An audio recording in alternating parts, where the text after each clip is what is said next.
주의 증거들은 나의 즐거움이요 나의 충고자이니이다. 아멘. 우리가 살아가다 보면요 자기 연민에 빠질 때가 있습니다. 자기 연민이라는 것은 바닥이 없어요. 어디까지 자기를 연민을 하는지 미끄러운 수렁처럼 굉장한 깊은 우울증으로 빠져들게 됩니다. 일단 한번 빠져들면요 이렇게 사람들이 전화도 안 받고, 이렇게 만나지도 않고요. 그게 며칠이 될 수도 있지만 몇 주가 될 수도 있고 몇 달이 되기도 합니다. 그래서 이제, 사실은 우리의 육신의 병은 드러난 병에서 뼈가 부러지거나 사고가 난 거는 고쳐내요. 근데 마음의 병이 생기면요. 그 마음의 깊이를 참 알 수가 없기 때문에 어디서 어떻게 손을 대야 될지를 모릅니다.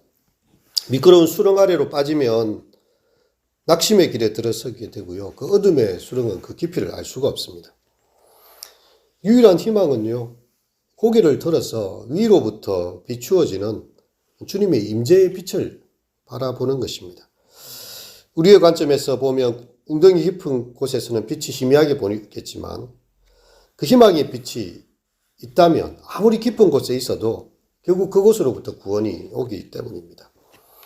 우리가 주님을 신뢰하면서 바라보는 동안 우리는 절망의 웅덩이에서 서서히 일어날 수가 있는 것이죠. 주님의 말씀은 그 빛이 되어서 우리의 발의 등이고 길의 빛이 되신다 이야기하고 있습니다. 우리가 성경 지금 이제 신약 성경, 구약 성경 이렇게 같이 있지만 성경 합본을 딱 보면요.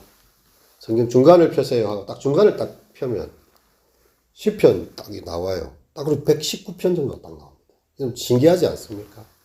우리의 삶의 중심에 무엇가 있어야 될지를 성경의 저자들은 배치까지도 하나님의 말씀을 중간에 두라. 예, 성경에 이제 조금씩 다르겠지만 제 성경은 그래요.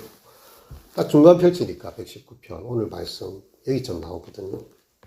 GS의 말씀이고 우리의 삶의 중심은 나의 감정이 아니라 하나님의 말씀이라는 거죠.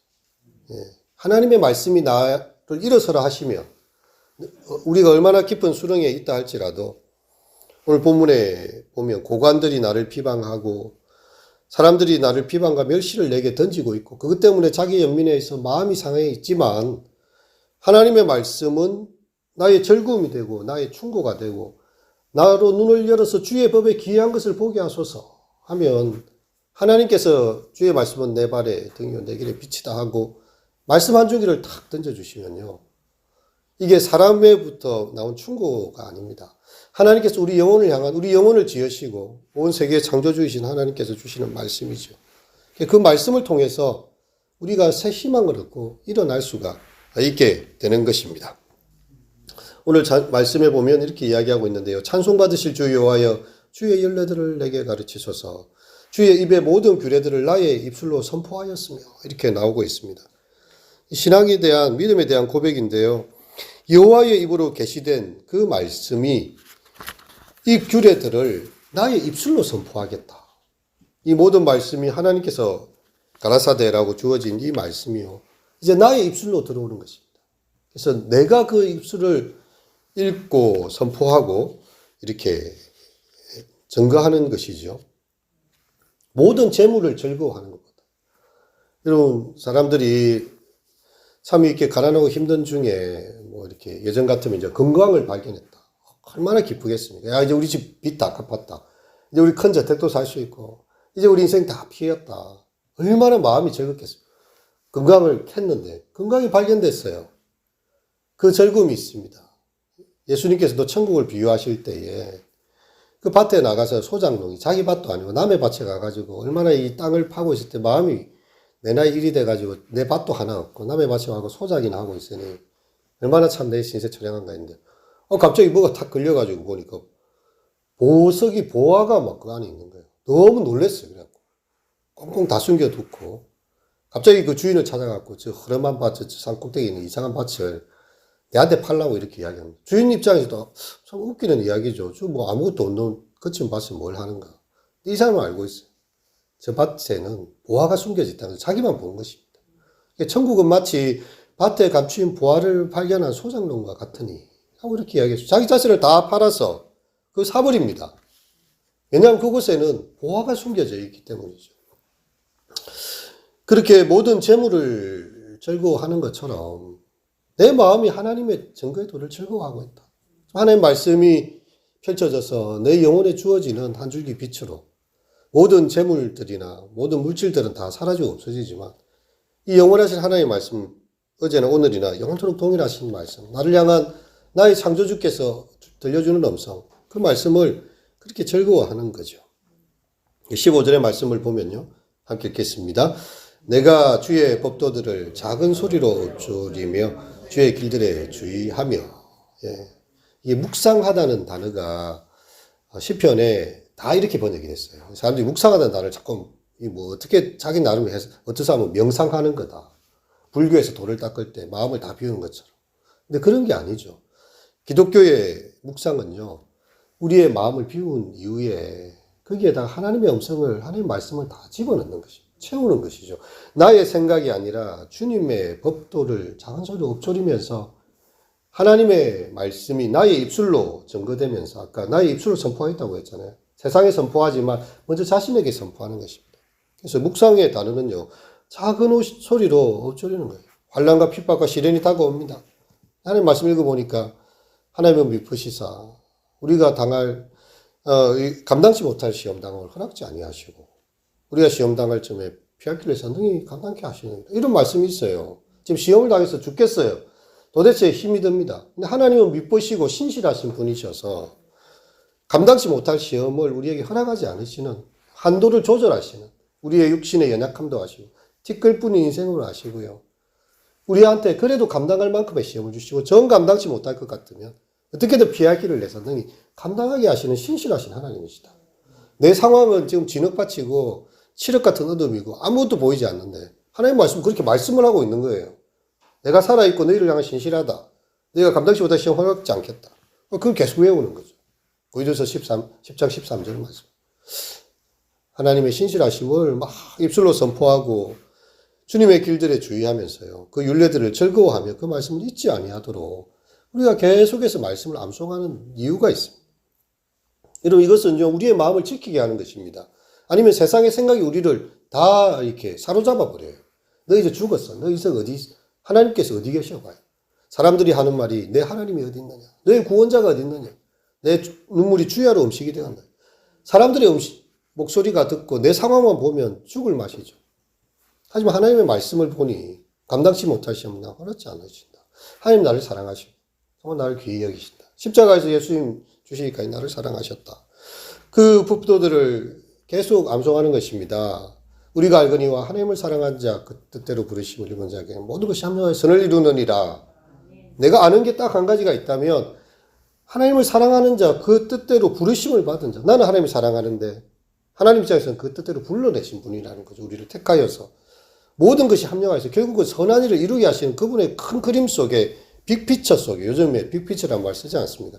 하나님은 큰 그림을 그리고 계세요. 그래서 그 속에 선한 일을 해서 합력해서 모든 것이 선을 이루게 하시는 그분의 섭리 가운데 있다는 거죠. 그런 말씀들을 묵상하고 있으면요. 지금 상황이 아무리 암울하고 어두워 보인다 할지라도 우리는 그 점거의 도를 즐거워할 수 있고요. 오늘 율례들을 즐거워한다고 했잖아요. 그 말씀 잊지 않는다고 했잖아요. 하나님의 말씀을 신실한 주님을 바라보는 것입니다. 주의 종을 후대하여 살게 하소서. 그리하시면 주의 말씀을 지키겠나이다. 정말 하나님을 향한 바람이지요. 하나님 나에게도 좀 빡빡하게 대하지 마시고 후대하여 주시고 넉넉하게 대해달라는 것입니다. 그렇게 하시면 내가 주의 말씀을 잘 지키고 살지 않겠습니까? 이것도 참 우리의 입장에서 주님께 드릴 수 있는 기도입니다. 하나님 내 형편을 좀 풀어주시고 넉넉하게 좀 채워주시면 나 또한 즐겁게 하나님을 찬양하지 않게 이왕 찬양할 거 정말 성숙해 내 영혼아 만가지 이유로라도 주님을 찬양하지 않겠습니까? 주님의 종을 후대하여 살게 해달라고. 하나님 너무 나로 하여금 곰핍하지 않도록 넉넉하게 채워달라는 그런 기도가 있습니다. 그럼 내 주의 말씀 더 잘 지키겠습니다. 라고 이야기를 하는 거죠. 그리고 유명한 18절의 구절이 지금 이제 개정개혁에서는 이렇게 나오지만 18절 한번 읽겠습니다. 시작. 내 눈을 열어서 주의 율법에 놀라운 것을 보게 하소서. 이거는 굉장히 유명한 구절이라 이 찬송으로도 이렇게 만들어지고 이렇겠죠. 나의 눈을 열어 주의 법에 기이한 것을 보게 하소서. 하나님의 말씀은 우리의 생각을 넘어서는 것들입니다. 하나님께서는 똑같은 방법으로 우리를 구원한 적이 한 번도 없어요. 지금까지 예전에 나를 이런 식으로 하나님께서 구원해 오셨는데 또 이렇게 하시겠지라고 생각하겠지만 하나님은 항상 새로운 길을 여십니다. 내가 생각하지도 못했고 보지도 못했고 듣지도 못했던 일로 나를 구원해 내시는 거예요. 그래서 주의 법에 기이한 일들은요, 하나님의 역사와 사역은 우리의 생각과 우리의 경험을 넘어서는 것이다. 내 생각은 너희 생각과 달라서 하늘이 땅보다 높음처럼 내 생각은 너희 생각보다 높으니라. 우리가 감히 땅을 기어가면서 걸어가면서 행하는 볼 수 있는 안목이 그거밖에 되지 않지 않습니까? 여기는 숲이 보이고 저기는 강이 보이고 가는 곳마다 돌짝이밭이 있는 거죠. 뭐에 가는지도 몰라요. 근데 저 하늘에서 주신 주님은 네가 그쪽으로 이 고난의 그 광야를 조금만 통과하면 푸른 초장 맑은 물가가 준비되어 있고 예비된 길이 있다는 거죠. 하나님께서는 그걸 우리에게 계속 던져주십니다. 우리 앞에는 지금 강밖에 안 보여요. 저 강을 내가 어떻게 건너야 되나. 저 강을 건너면 과연 내가 살 길이 있는가. 주님께서는 선한 목자가 되셨어요. 우리를 그분의 관점에서 하늘이 땅보다 높음처럼 청위가 다른 것입니다. 우리는 앞으로 가고 뒤로 가는 정도밖에 보지 않지 않습니까? 욥기도 이야기하죠. 내가 앞으로 가도 주님이 아니 계시고 뒤로 돌이켜 주를 보거나 보이지 않는다고 했어요. 자기가 가는 건 앞으로 하고 뒤밖에 몰라요. 근데 그가 왼편에서 일하고 계세요. 내가 깨닫지 못하고 그가 오른편에서 일하시나 내가 알지 못하는도다. 하나님은 입체적으로 일하고 계신데 우리는 앞뒤만 이렇게 왔다 갔다 하는 정도의 자기 수준을 벗어나지 못하는. 그래서 욥이 고백한 게 그러나 나의 가는 길을 오직 그가 아시나니 그가 나를 단련하신 후에 내가 순금과 같이 나오리라 하였던 것입니다. 그래서 우리는 우리의 눈을 열어서 주의 율법에서 놀라운 것을 보게 해달라고 기도해야 되는 거죠. 나는 모르지만 하나님께서 숨겨두신 것을 드러내소서. 나는 이 땅에서 나그네가 되었사오니 주의 계명들을 내게 숨기지 마소서. 참 이 나그네 된 그런 형편입니다. 게르라고 하죠. 나그네 천막 쳤다가 며칠 있으면 또 거두고 또 천막 치고. 이것이 나그네 된 우리 인생의 모습입니다. 전쟁 포로와 같은 인생이고요. 자기 거할 집이 없는 모습입니다. 권리가 박탈된 극단적 상황에 떨어진 사람. 나그네와 같은 처지에 이 땅에서 객이되고 정말 발붙일 곳이 없는 인생에 하나님의 계명들을 숨기지 말고 드러내달라고 자신의 처량한 형편을 하나님 앞에 아뢰고 있는 거죠.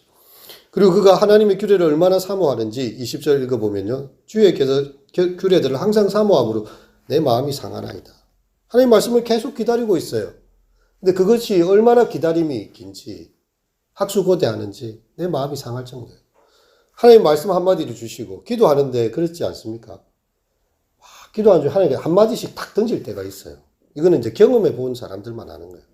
근데 내 상황 바뀐 게 아무것도 없어. 근데 하나님이 내가 너와 함께 있다. 내가 너를 이렇게 보냈다. 또 네가 앞으로 이렇게 될 것이다 라고 그냥 짧게 한마디 던지시면 마음이 환해져요. 그리고 그것은 성취가 됩니다. 지금 당장에는 내가 아무것도 안 보여도요. 주의 법이, 말씀이 우리의 심령에 성령의 세면음 속으로 던져지면요. 알아요. 이제 하나님께서 내게 말씀하셨구나. 그리고 그것이 성취되는 것이 언제일지를 지켜보고 믿음 가운데서 살아가는 거죠. 시인은 하나님 앞에서 마음이 상할 정도로 하나님 속히 좀 말씀해 주십시오. 욥기에도 하나님이 나타나신 마지막에 너는 허리를 묶고 대장구처럼 내게 대답해라. 땅에 기초를 놓을 때 네가 어디에 있어? 하나님께서 나타나시니까 욥의 문제는 다 해결된 겁니다. 그 앞에 있었던 욥기의 정말 자기 생일을 저주하고 친구들의 말을 방어해 가면서 나는 그렇게까지 죄를 지은 게 아니고 나는 억울하다. 이렇게 해도 소용이 없는데 하나님이 탁 나타나셔서 바람과 폭풍 가운데 나타나셔서 대장부처럼 허리를 묶고 나의 일에 대답을 해보아라. 하나님께서 욥을 이 친구들을 보다 욥이 더 어렵다고 딱 판단을 해주시 끝이 나잖아요. 욥이 친구들을 위해서 제사를 드리니까 그의 모든 것을 다 회복시켜 주십니다. 하나님의 말씀을 기다리는 거죠. 마음이 상할 정도로 그분의 뜻을 기다리는 것입니다. 교만하여 저주를 받으며 주의 계명에서 떠나는 자들을 주께서 꾸짖으셨나이다. 교만한 자들은요. 하나님 말씀을 생각하지 않아요. 자기의 지혜를 생각하고 세상의 재물을 의지하고요. 힘을 의지합니다. 그런 자들은 다 주님께서 꾸짖으신다고 했죠. 주님 계명을 지키지 않고 하나님 말씀 없이 살아가고 하나님 말씀 없어도 자기는 자족한 거예요. 그런 사람들 참 불쌍한 사람들입니다. 제 아는 목사님이 진주에서 목회하시는데 그 동네는 교인이 한 명도 없대요. 왜 그런가? 너무 다 잘 살아. 비닐하우스를 이렇게 하는데 수곡계 그 딸기 농사 하는데 집집마다 막 수억씩 벌어요. 교회를 안 와요. 교회를 안 와. 바로 옆에 교회가 있어도요. 먹고 사는데 문제가 없으니까 전도를 하고 목사님 찾아가서 이렇게 신앙생활하고 해도 이 땅에서 뭐 천국을 사는데 자기들은 옆에 교회 왜 가요? 그래서 참 목사님 고민을 하더라고요. 이 사람들은 천국이 필요 없는 사람이고 교회가 필요 없는 사람이에요. 여러분 우리가 연약함이 있고 핍절함이 있고 하나님을 찾을 그런 기도의 제목들이 있기 때문에 얼마나 행복한 것입니까? 우리가 너무 부하해서 하나님이 어디 있느냐? 하나님은 누구냐라고 그렇게 교만 방자함을 떨면요. 저주를 받고 결국 지옥에 갈 것밖에 뭐가 있습니까? 우리의 육체적 연약함, 경제적인 핍절함이 또 내 삶에 꼬여진 문제들이 하나님을 바라볼 수 있게 하니까 누가 이 새벽에 나오라고 해서 나오겠습니까? 우리의 마음에 성령께서 말씀하시고 우리의 마음을 깨워주시니까 나오는 거 아닙니까? 기도할 제목이 있으니까 나온 거 아닙니까? 그 목사님이 교인 한 명도 없는 교회로 있으면서 왜 날 여기로 보냈지? 이 다 사람들 잘 사는데. 참 그 고민하는 그런 이야기도 듣게 되었습니다. 여러분, 하나님 말씀은 우리에게 계속 이야기를 하고 있어요. 또 시인은 나는 주의 교훈들을 지켰사오니 비방과 멸시를 내게 떠나게 하소서. 얼마나 그가 힘들었겠습니까? 정말 예수님 믿고 하나님 말씀 따라 살고자 하지만 그는 비방과 멸시와 회방 가운데 있는 거죠. 이 고통 가운데서 하나님께 부르짖고 있습니다. 그리고 우리 시편을 읽을 때 우리의 신앙이 곧 현실의 성공과 안녕을 보장하지 않는다. 네. 목사님도 이야기했지만 우리가 세상에서 성공하는 것이 하나님 뜻이 아니고 세상에서 구별되고 거룩해지고 세상에 대해서 이렇게 빛과 소금의 역할을 해주는 것이 신앙의 모습이라 하지 않습니까? 현실에서 신앙인들은 도리어 고통과 어려움을 겪는 사람들이 많아요. 말씀 따라 살려고 했으니까 고통이 오죠. 말씀과 거리가 먼 사람들은 더 떵떵거리며 삽니다. 하지만 예수 믿는 사람들은 신앙의 고뇌가 깊어져요. 이런 상황 속에서도 하나님의 통치가 있고 하나님께서는 이 유한한 세계를 넘어서 저 무한한 곳에서 우리를 바라보고 계시고 그 무한한 하나님의 세계의 그 큰 힘을 볼 때 이 땅에 지나가는 것들로 보게 되는 거죠. 아무리 부유한들 얼마나 오래 살 것이며 얼마나 가겠습니까? 아무리 건강하게 산들 그것이 얼마나 갈 것이며 곤불 10년이고요. 다 지나가는 것들이라는 것을 보게 되는 거죠. 시인은 고통 가운데 빠져있는 자신의 경험들을 솔직하게 다 털어놓고 있어요. 하나님 내가 이렇게까지 힘이 드는데 주님 하지만 이런 상황들 속에서도 주의 종은 주의 율례들을 작은 소리로 엎조린다. 끊임없이 하나님 말씀을 엎조리고 그 증거들을 나의 즐거움으로 삼고 하나님의 뜻을 구하고 있는 것이죠. 우리 시편 119편을 읽다 보면 참 여러 가지로 생각을 하게 됩니다. 말씀이 홍수처럼 넘쳐나고 있는 시대예요. 하지만 정말 우리는 달고 오묘한 그 말씀, 깊은 말씀의 세계의 맛을 보고 있습니까? 이거는 설교만 들어서 될 수 있는 게 아니에요. 설교를 들어서 우리가 말씀을 사모하는 마음을 갖게 되지만 본인 스스로가 성경을 펴서 읽어야 됩니다. 저희 할아버지가 얼마나 성경을 많이 읽으셨는지 이 성경이 다 다를 정도였어요. 이게 다 껍질이 다 떨어져 가지고 낚싯바늘로 꿰매 가지고요. 이래갖고 성경을 보고 계셨는데 돌아가시고 나서 기독교 박물관에 기증을 했어요. 성경이 닳아서 없어질 정도로 성경을 읽었다는 거예요. 틈만 나면 아이고 시간 좀 나는가 그때 성경을 읽는 거예요. 여러분 우리는 자기의 목소리를 읽고요. 그 말씀을 묵상하고 그 말씀을 입으로 엎조리고요. 그 말씀을 나의 성경, 나의 책이 있어야 되는 것이죠. 나의 사랑하는 책. 비록 헤어졌으나. 여러분 우리에게 헤어진 성경책이 있습니까? 그 말씀에 메모하고 글을 적으면서 정말 그 말씀 한 구절 한 구절에 눈물을 흘리고 그 말씀에서 주의 음성을 듣는 성경이 있습니까? 여러분 우리는 이 세대 가운데서요. 하나님의 말씀을 그렇게 사모하며 가까이 해야 하는 것입니다. 한 사람에게 무거운 돌을 들라고 했습니다. 길을 가는데 돌까지 들어야 하니 얼마나 내키지 않는 일이죠. 근데 이유를 알았어요. 얼마 가니까 큰 강이 있는 거예요. 사람들이 너무 그 강에 물줄기가 셉니다. 그래서 물살이 거친 이곳에서요. 이 돌을 들고 가야 물에 휩쓸리지 않고 그 강을 건너가는 거예요. 이런 우리에게 딱딱하게 느껴지는 말씀, 뭐 바쁜 세상에 또 재밌는 것도 많고 해야 될 일이 많은데 왜 성경까지 읽어서 연구까지 해야 되고 묵상을 해야 됩니까? 예배만 드리면 됐지. 성경을 또 공부를 하고 읽고 묵상합니까? 그것이 우리의 영혼의 추가 됩니다. 내 영혼 깊은 곳으로 스며드는 말씀이 되는 거예요. 말씀을 묵상하다 보면 어떻게 되는 거냐면 자다가도 성경이 튀어나오거든요. 왜냐하면 내가 성경을 100번 정도 읽었잖아요. 자기 전에. 근데 내 무의식을 장악해버려요. 말씀이. 그럼 자다가도 성경을 암송을 해요. 성경 말씀이 내 심령을 막 뜨겁게 달궈요. 여러분 우리에게 그렇게 깊게 묵상하는 말씀이 있습니까? 정말 그렇게 된다면요. 이 거친 물살을 살아가는 이 세대 가운데서도요. 하나님의 말씀이 나를 사로잡아 버리는 거예요. 가난한 자 같으나 모든 사람을 부욕해 하는 자, 무명한 자 같으나 유명한 자예요. 사방으로 우겨쌈을 당하는 것 같으나 쌓이지 아니하고. 왜? 하나님의 말씀이 우리를 끌어가시는 것을 내가 아니라 하나님께서 내 삶에 말씀하시고 끌어간다는 걸 그거는 영혼으로 직감합니다. 그러기 위해서는 내가 말씀에 온전히 들어가야 돼요.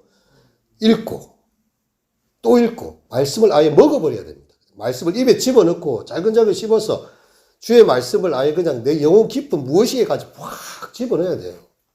그렇게 하려면 성경을 계속 읽어야 돼요. 묵상할 때 우리 그 큐티지에 그러지 않습니까? 말씀을 읽고 또 읽어서 나의 양식, 진짜 말로만이 양식, 뭐 영혼의 양식 이게 아니라 내가 말씀을 엎조려서 진짜 양식이 되게 먹는 거예요. 이 책을 먹어버리라. 성경에 보면 예수님께서 요한계시록에 사도 요한에게 나타나서 이 책을 먹어버리라 하잖아요. 그래서 우리의 영혼의 피와 살이 되고 삶의 양식이 되는 그런 은혜의 체험들이 우리의 삶에 실제적으로 일어날 수 있기를 바랍니다. 기도하도록 하겠습니다. 내 눈을 열어 주의 율법에서 놀라운 것을 보게 하소서. 나는 땅에서 나그네가 되었사오니 주의 계명들을 내게 숨기지 마소서. 하나님 아버지, 정말 나그네 된 인생, 정말 이 땅에서 외롭고 또 멸시와 여러 가지 고통들이 있지만 우리는 주의 말씀을 즐거워하며 주의 율법들을 작은 소리로 엎드리며 주의 정거의 도를 내 심령에 새기고 주의 입의 모든 규례들을 나의 입술로 선포하며 엎조리는 귀한 주의 자녀들 되기 원합니다. 주님, 세상에 여러 가지 어려움들도 있고 우리를 간파하는, 우리를 주여 힘들게 하는 수많은 고통들이 있다 할지라도 그 너머에 계시는 하나님, 나의 가는 길을 오직 그가 하신다 하셨사오니 나의